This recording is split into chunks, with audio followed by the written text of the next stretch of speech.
Another night, another life, reaching out for a little hope. With every breath you give the best, just to fight for them to make it through. Make it through to see another day, the other side of the giant that's in the way. Another pathway, somewhere far away, somewhere far beyond the grave. So don't give up now, 'cause I know you are brave, brave enough to stare this in the face. And I know you are strong, strong enough to fight through anything. Like the lightning so bright, you break through the night. Like the wings of an eagle, you conquer the sky. You can do this, yes you can. You are brave, you are brave. We'll never know what it's like to hold someone's future in our hands. All that you do, all that you prove, just to fight for them to make it through. Make it through to see another day, the other side of the giant that's in the way. Another pathway, somewhere far away, somewhere far beyond the grave. So don't give up now, 'cause I know you are brave, brave enough to stare this in the face. And I know you are strong, strong enough to fight through anything.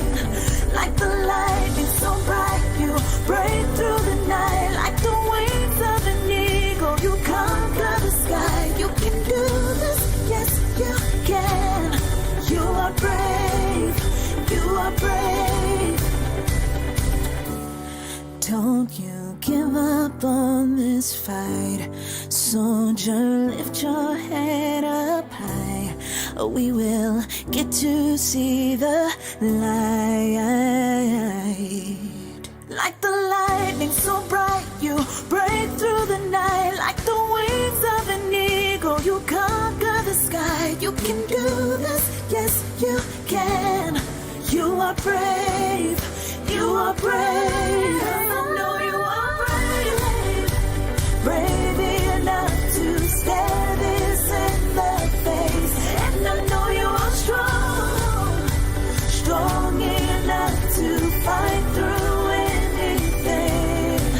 Like the lightning so bright, you break through the night. Like the wings of an eagle, you conquer the sky. You can do this, yes you can.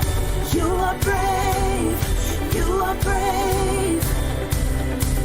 Another night, another life, reaching out for a little hope.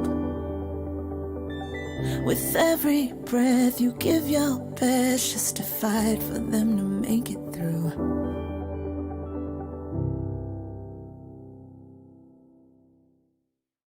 Two years ago, on a cold, rainy June night, we were together, and we talked about our commitment to social justice and change. The pandemic hit, and it raised more awareness of the devastation to the most vulnerable of populations, and that was good. We talked about what was fair and just and right as a community coming together. These words ring so true today. I'm Mary Casesso. I am a proud and grateful patient. I am the president of the CHA Foundation and the Chief Community Officer. Tonight, we will meet some extraordinary people, CHA providers, patients, and community-based partners working together to address social inequities, structural racism, and barriers to justice. Thank you to the CHA Foundation Board, the trustees, and all of the CHA community, and of course, all of you that have joined us year after year, committed to this change into social justice that now has a much larger and more aware audience pulling together. I have the pleasure of introducing Nicholas Christopher tonight. Nicholas grew up locally and attended school in Cambridge. He remains committed and tied to the Boston community. In 2016, he played George Washington in the New York-based Hamilton cast. He went on to join the touring company of Hamilton as Aaron Burr, and he achieved the prestigious Elliot Norton Award. Most recently, Nicholas can be seen on All Rise, the CBS show that ironically deals with breaking barriers and advocating for justice. So join me in welcoming Nicholas and enjoy all he has to bring as we tell our stories and we stand together. Thank you. Wow, that was some introduction. Thank you so much for the kind words, Mary. Greetings, everyone. My name is Nicholas Christopher, and I am so excited and honored to be a part of tonight's CHA celebration. Now, my sister, my brother, and I, we all went to Matanon High School in Cambridge, so we got to witness firsthand what a catalyst for change and health equity CHA truly is. And because of people like you and nights like tonight, it will continue to do so. Now, preparing for tonight, I got a chance to talk to some of the folks down at CHA, and I was blown away by their heart, by their hard work and determination to show up every day, even throughout a whole pandemic, to create change. And now change isn't easy. In fact, some say it's revolutionary. So how appropriate it is that I'm a part of a show that is about the American Revolution.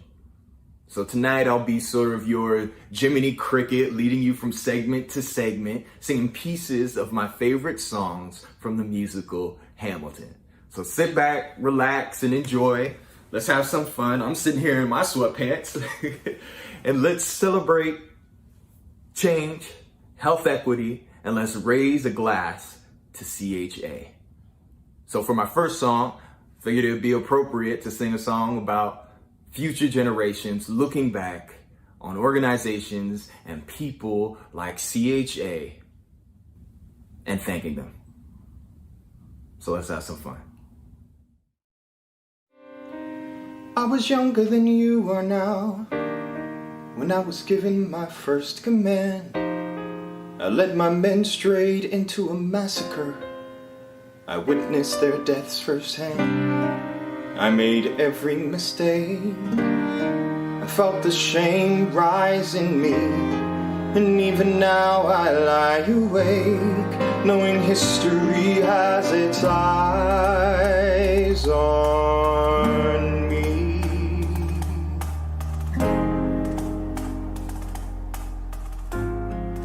History has its eyes on me.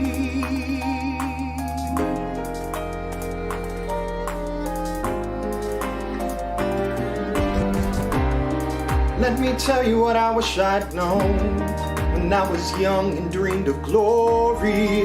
You have no control who lives, who dies, who tells your story. I know that we can win. I know that greatness lies in you. But remember, from here on in, history has its eyes on you.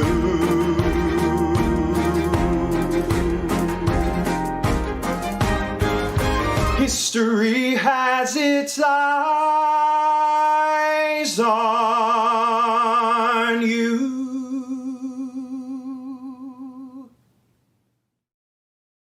Raise a glass to freedom, something they can never take away, no matter what they tell you. Raise a glass to the four of us. Tomorrow there'll be more of us telling the story of tonight. The story of tonight. We'll tell the story of. We'll tell the story of tonight. I'm the product of a civil war, the Lebanese civil war. I saw the atrocities and I witnessed a lot of the difficulties that many of our folks in the community have seen. And I was fortunate to be able to come to the United States at the age of 17 with no family and no money and no English. I'm the child of a first-generation immigrant. My father is from a very rural, poor part of India, and he came to the US when he was about 30. And he developed prostate cancer in his late 50s, and he avoided care like it was his business. A lot of it was about understanding why he didn't go in the first place. So I really relate to this. So it is very important to think in that direction. As a healthcare organization, a team of people came together at Cambridge Health Alliance, at the Cambridge Health Alliance Foundation, to respond to the issue of the fears of the immigrant community and making sure that we're helping people feel comfortable. That group has grown into a group that meets monthly. And so we have this real obligation and important role in building trust and in overcoming the very real fears that exist for so many. So I think that that's just something that we are all really passionate about CHA, to make sure that people are able to access care regardless of where they come from, of whether they were born in this country or not, whatever language they speak. Within our primary care panel, 43% of patients are receiving care in a non-English language. That's about 22,000 patients receiving care in Portuguese, about 13,000 receiving care in Spanish, nearly 8,000 receive care in Haitian Creole, and we serve a total of about 80 languages a year. And we have doctors that speak those languages, and we are increasing the number of providers here that come from different cultures. we have to work with organizations, churches, a lot of other places that these folks feel connected to. It's deep appreciation for the humility of such an institution to be willing to work with a very small organization in the Black community, in the immigrant community, to understand that they have to meet people where they're at. Since March 2020, we've done close to 160 events.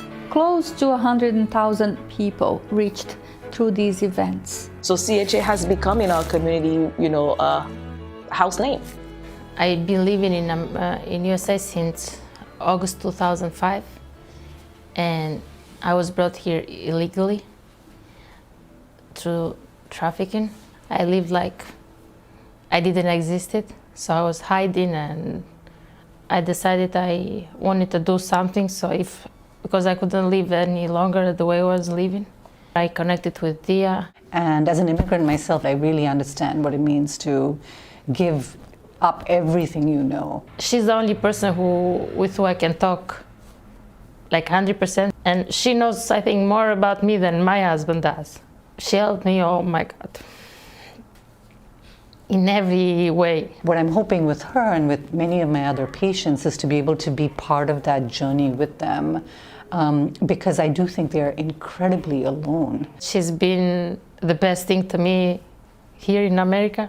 You might be the only person they feel really safe with. I ended up last year getting the food stamp for the first time we live in here. I couldn't pay the rent. I didn't have food on the table.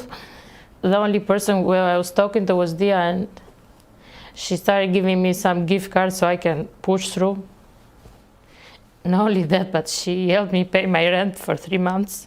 She's been a really huge help, not only for my mental health, but she's like a family to me now.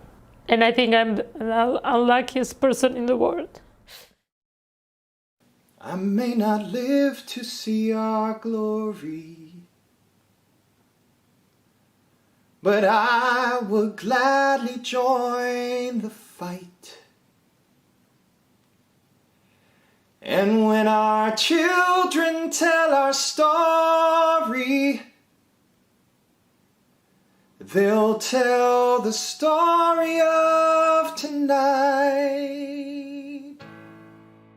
I think CHA really makes it a visible and obvious mission almost a mission statement to think about social justice and racial equity. What we do well is, from my experience, creating an environment where everyone's voice is welcome at the table. You learn more when you're not all the same around the table. So more diverse, more racially diverse, as well as LGBTQ, IA plus representation. So I'm part of the Social Justice Coalition, we call it SJC, which started at CHA in 2016 and has grown to over 400 members. And so over the years, we've been involved in various issues, especially around immigrant justice and health-related issues.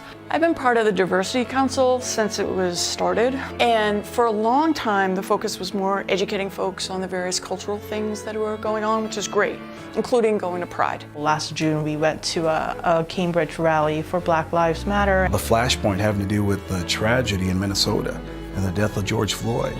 And it forced us to pay even more attention, not just about our nexus, public health with public safety, but more importantly, how can we pay closer attention to the inequities? This is one of the most challenging times that communities of color are living in. It's been really nice to feel that, you know, there are others who are kind of there in this fight together. When I go around in the community, if I go to a protest, I proudly wear my CHA badge. So there's a rich tradition of CHA physicians and other healthcare professionals really speaking up about these issues because we hear them. We hear about them from our patients, and we know that in order for our patients' health to improve, we also have to advocate for social change. I think that is the way that we create transformation. Especially around race, but also, you know, perhaps it's around gender identity or assumptions made with who they may be in love with, their relationships, anything.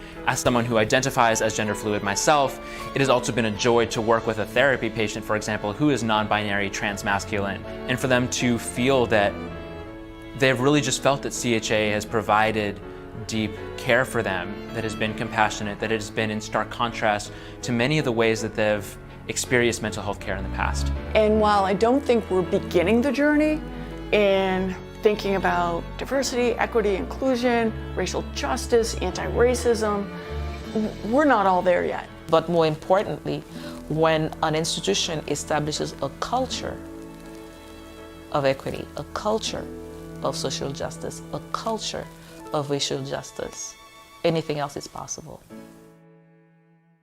Come of age with our young nation. We'll plead and fight for you. We'll make it right for you. If we lay a strong enough foundation, we'll pass it on to you. We'll give the world to you. You'll blow us all away someday, someday. Yeah, you'll blow us all away someday, someday.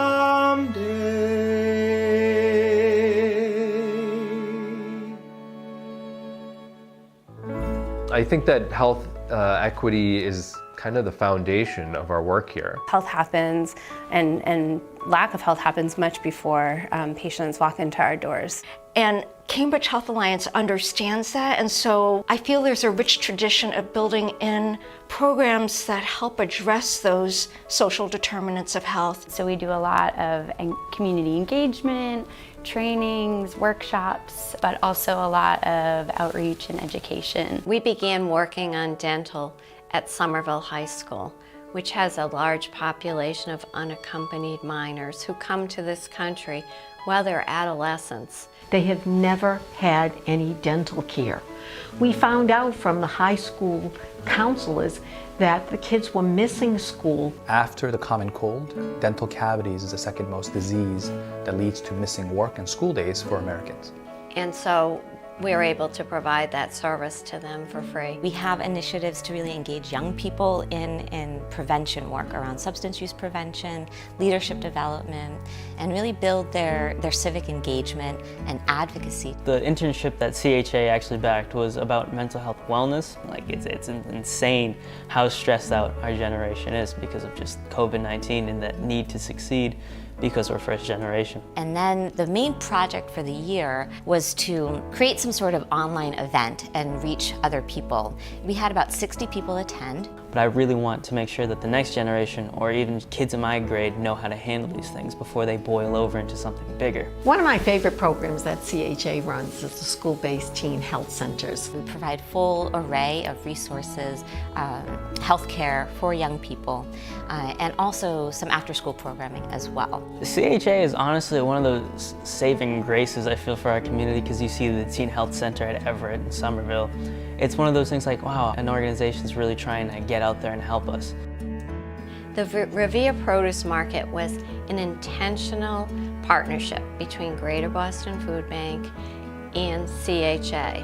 1 out of 10 residents in Massachusetts are experiencing food insecurity, and we know Revere has been largely impacted by the pandemic. COVID has exacerbated the need for food. We've seen a double increase in the number of people coming to the Revere Produce Market during COVID, and we expect that that number will continue for quite a while. The voting initiative that we did in the fall of 2020 was probably one of my favorite initiatives. It was actually an amazing experience. I was very happy to be selected to be part of the tables helping patients register to vote. And we registered over 200 people and had discussions around voting with over 2,000 in a 6-week period. We know that people who are civically engaged have better physical, mental, emotional health and well-being. Everything's related to health. But I'm particularly proud of our See, Test, and Treat program, which is a program that provides free cancer screenings to underserved women. So it's breast cancer and cervical cancer screenings. A se prevenir contra o câncer de mama. She is thrilled that she received the call. She's sharing. She's high risk for breast cancer because there's a history of breast cancer in her family. There are many people involved that day. Pathologists, doctors, nurses, patient navigators, volunteers, translators, a group of people to donate their time for these women at risk and uninsured. And we do that because we care. Ainda mais assim, eu achei muito lindo. Thank you CHA. It was an amazing day, and she saw an amazing group of people engaged to take care of her. I think climate change is the greatest public health crisis we've ever faced. There's studies now that air pollution caused 1 out of 5 premature deaths worldwide. Middlesex County is warming 70% faster than the rest of the country. And so what this translates into is more hospitalizations, more disease, more risk for strokes. That's only going to get worse in the face of climate change. And that should bother us so much that we act with conviction to create the policies to have a clean, sustainable, just future. It's exciting to be part of an organization that is thinking about the bigger picture, because the bigger picture is really the picture. There's a limitation to what you're able to do inside the doctor's office, and so we just need to be thinking more broadly, and that's what we're doing here.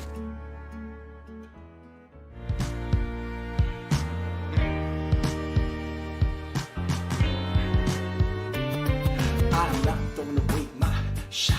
I am not throwing away my shot.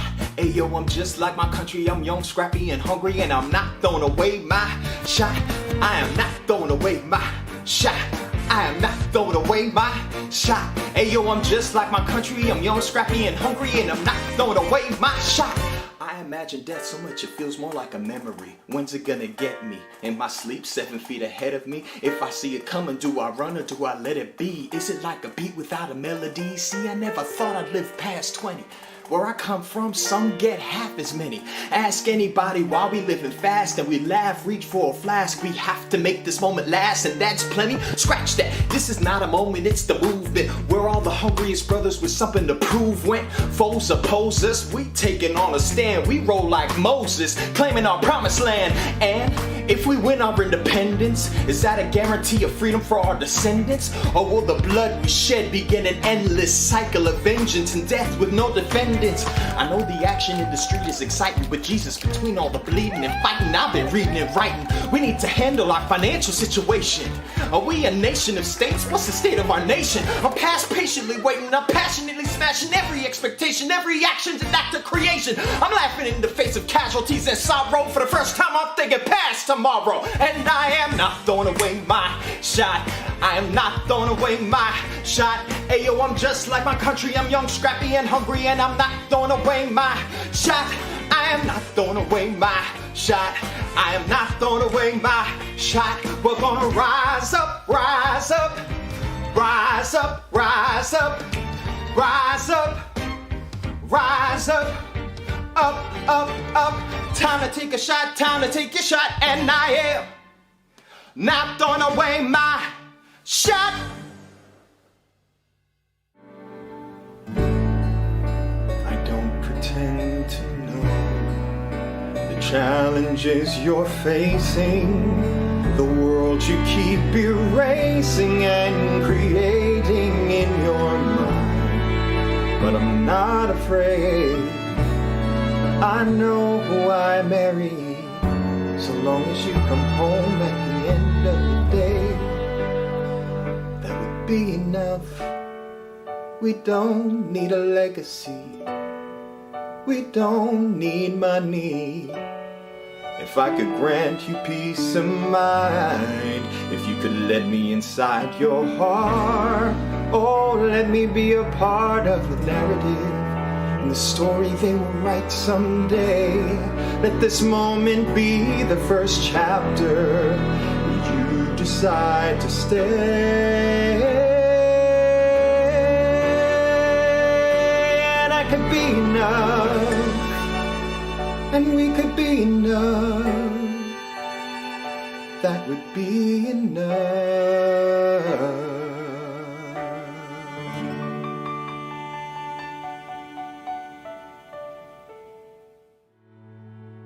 My parents were both physicians. They immigrated here for training during World War II. They experienced tremendous trauma, as you can imagine. And they saw their life's purpose as easing suffering. So the greater my opportunity to ease suffering, the more satisfied I am. I think CHA is a professional dream come true. We have chosen to put a lot of focus in mental health and behavioral health and addiction. We also have within psychiatry specialty mental health teams devoted to specific linguistic minority groups. So we have our Haitian mental health team, the Latinx mental health team, the Asian mental health team, and the Portuguese mental health team. We also have a gender and sexual minority service. And so for CHA and for CHA psychiatry, it's critical for us to understand those potential disparities and then mitigate them. We know that lots of folks with substance use disease visit emergency departments. We came up with the idea of having peer recovery coaches in the emergency department. I was part of starting a program in Everett. The idea was having lived experience as an alcoholic and an addict, that I could have a positive effect on kids coming in where maybe they won't talk to doctors and nurses, the trust, etc. So I can connect with them in a different type of way. Fewer than half who actually do achieve getting some form of care remain in treatment. I think we saw 770 patients, sent 300 to detox, so it did so well that now we're in Cambridge. CHA is all in, and they put their money where their mouth is, because now we have 8 coaches, 6 days a week in Everett, 5 days a week, Monday through Friday in Cambridge, so we're there. Right? The sibling support program is part of a family-centered care approach where you also attend to the needs of the family as well. When I first started doing the sibling support group, I think my sister was a couple of weeks in at Cambridge Hospital. I wasn't talking to anybody about it, and I just needed a place where I can talk about how I was dealing with it. It can involve things like helping them cope, because often it's a traumatic experience. This felt good to get a lot of stuff off my chest. I didn't want things to keep building up and then having a moment when I was just explode. It's estimated that social determinants of health maybe determine about 80% of how you do in terms of your mental health outcomes.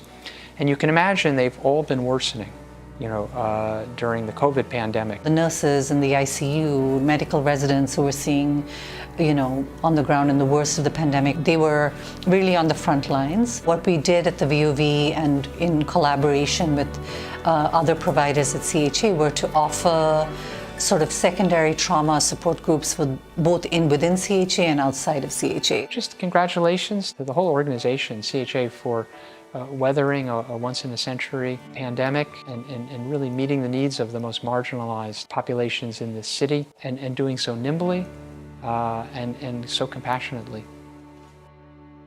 As we get ready to close out tonight, I want to again thank all of you for your shared commitment to social justice, to thank the Foundation Board who works so hard to support our fundraising efforts for these programs that make such a difference to our immigrant community, to people in recovery, and to folks that are food insecure. In addition, I'd like to thank our Board of Trustees, all of our sponsors, again, all of you. Let's enjoy one last song by Nicholas Christopher. The one thing we'll count on is your continued friendship, support, and enjoyment of the work together we do. Thank you. Good night.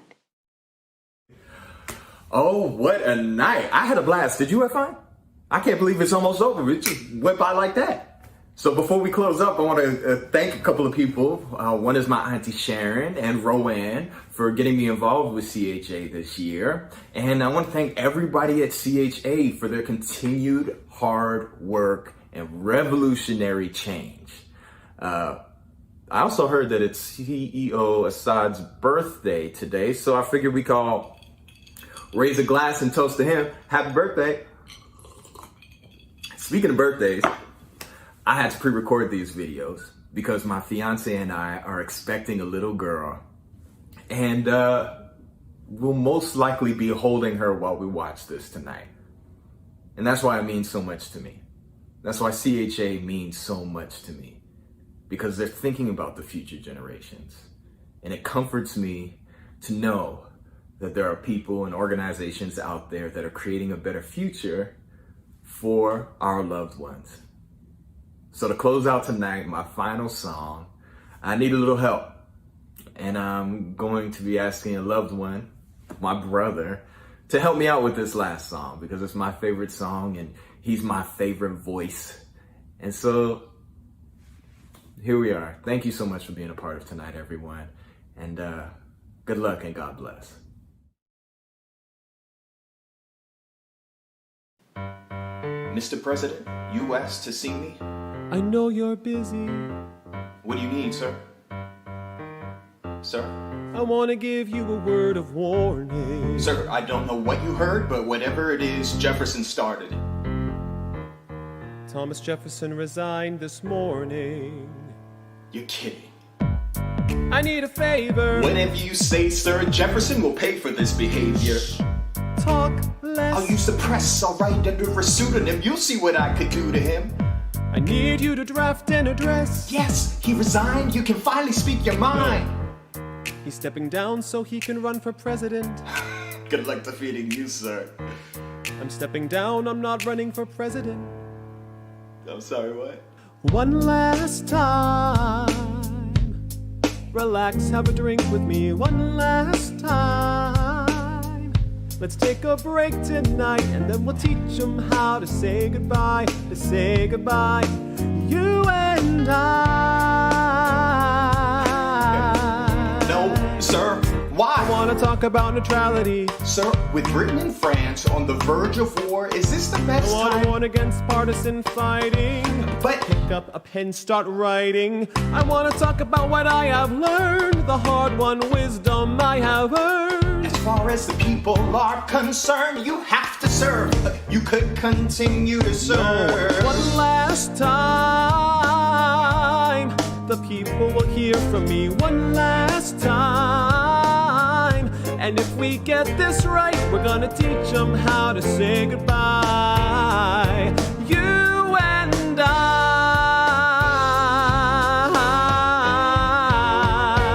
Mr. President, they will say you're weak. No, they will see we're strong. Your position is so unique. So I'll use it to move them along. Why do you have to say goodbye? If I say goodbye, the nation learns to move on. It outlives me when I'm gone. Like the scripture says, everyone shall sit under their own vine and fig tree, and nothing shall make them afraid. They'll be safe in the nation we've made. I want to sit under my own vine and fig tree, a moment alone in the shade, at home in this nation we've made. One last time. One last time.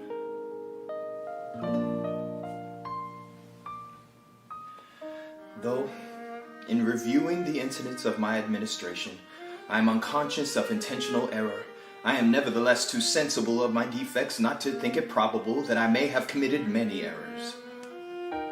I shall also carry with me the hope that my country will view them with indulgence, and that after 45 years of my life dedicated to its service with an upright zeal, the faults of incompetent abilities will be consigned to oblivion, as I myself must soon be to the mansions of rest. I anticipate with pleasing expectation that retreat, in which I promise myself to realize the sweet enjoyment of partaking in the midst of my fellow citizens, the benign influence of good laws under a free government, the ever-favorite object of my heart, and the happy reward as I trust of our mutual cares, labors, and dangers. One last time. Teach them how to say goodbye.